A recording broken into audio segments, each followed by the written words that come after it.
Hey guys, Scott and Nate from PlayYourCourt.com, and today we're going to show you how to deal with getting attacked at the net.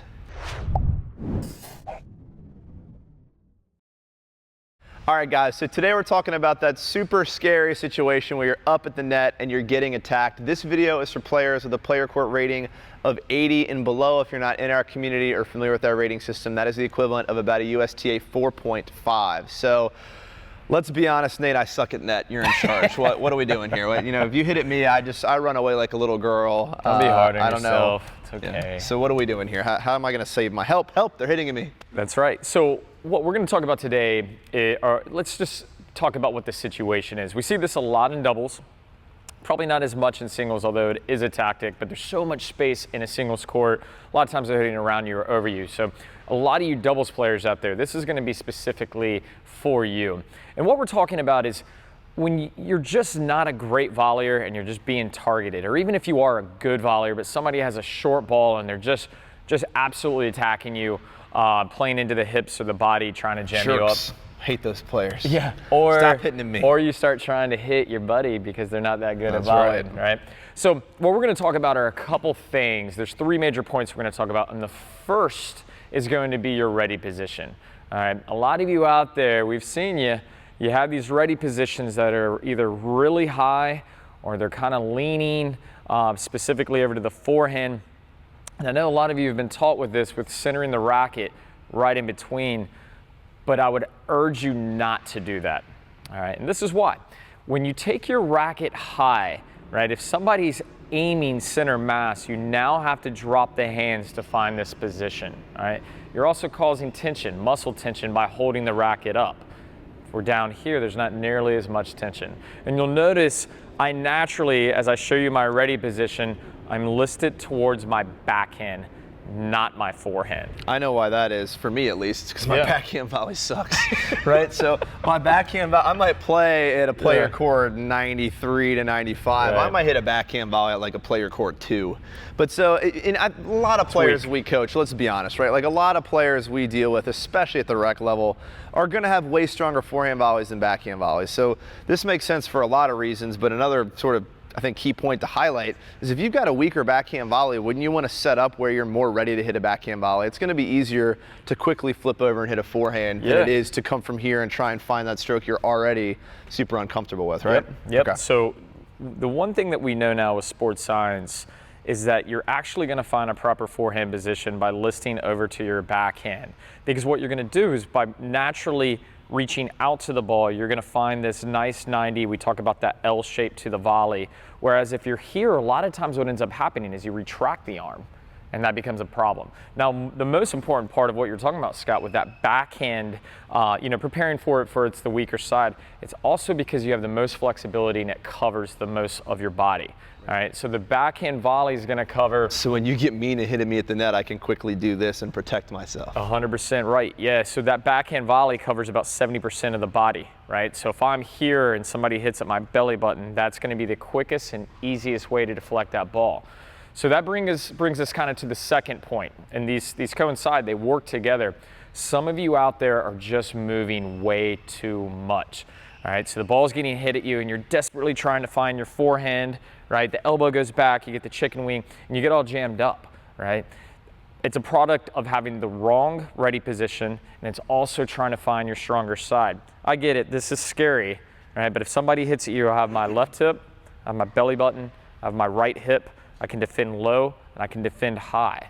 This also works in the higher levels of play too. Like if you're great at net, maybe you take from here and you can actually feel comfortable punching forward, but in a panic position, which is where I usually am, I can just squeeze from here, right? I can just hold my racket up and let the scary ball do the work. Just hold a firm wall for the ball to bounce off of. So it gives you sort of a position to build off of as your skill level improves too. As your backhand volley gets stronger and you can punch out, you can build on this technique.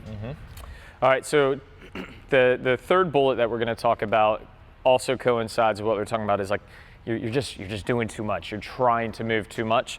What we really want you to do instead is you're going to stabilize the side that you're hitting off of. So if it's a backhand, I'm going to get the weight out on my left foot here and just stabilize that side. No swing, Very little movement. The pace is obviously coming really fast because somebody's attacking you.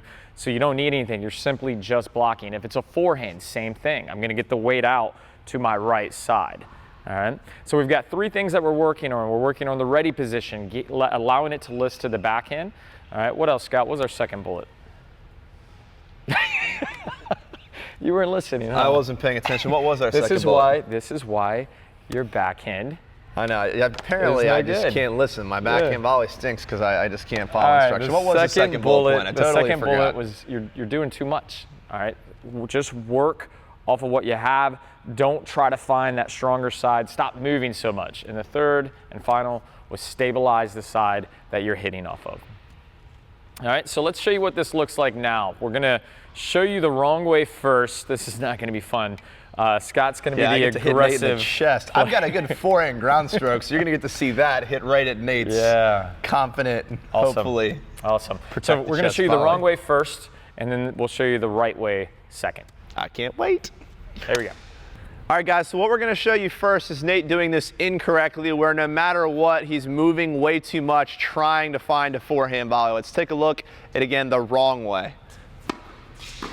A lot of excess footwork. Let's see it again.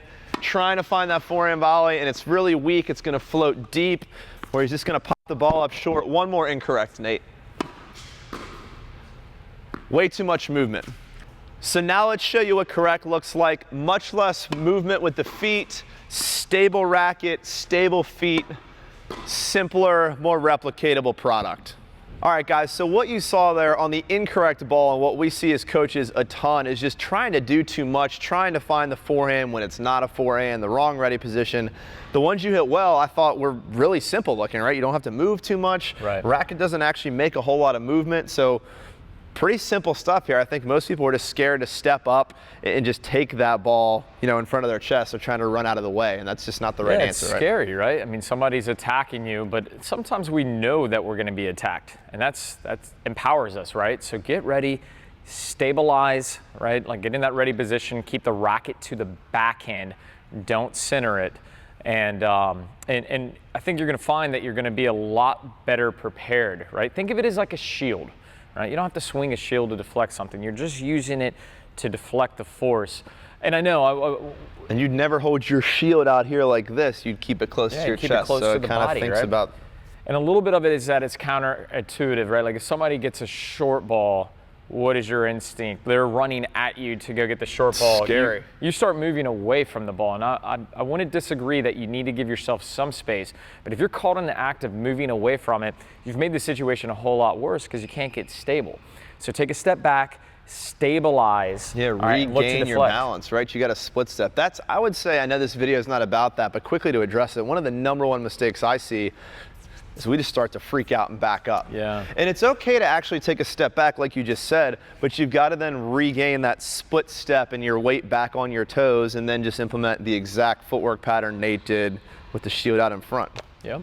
Did you learn something today? I did. I learned something today. I learned that when we're on camera, I've got to pay attention or you'll remind me that I know what the second bullet point is. Hopefully the backhand improves too. That's right, yeah. Guys, hopefully this instruction helps. I'll be honest with you, Nate's made a pretty big impact on my backhand volley working together as friends, so I'm sure this will help your game. As you know, at Play Your Court, Nate and I just want to see you improve your game. Do us a favor, click the button, link below, answer some questions for us about your specific skill level.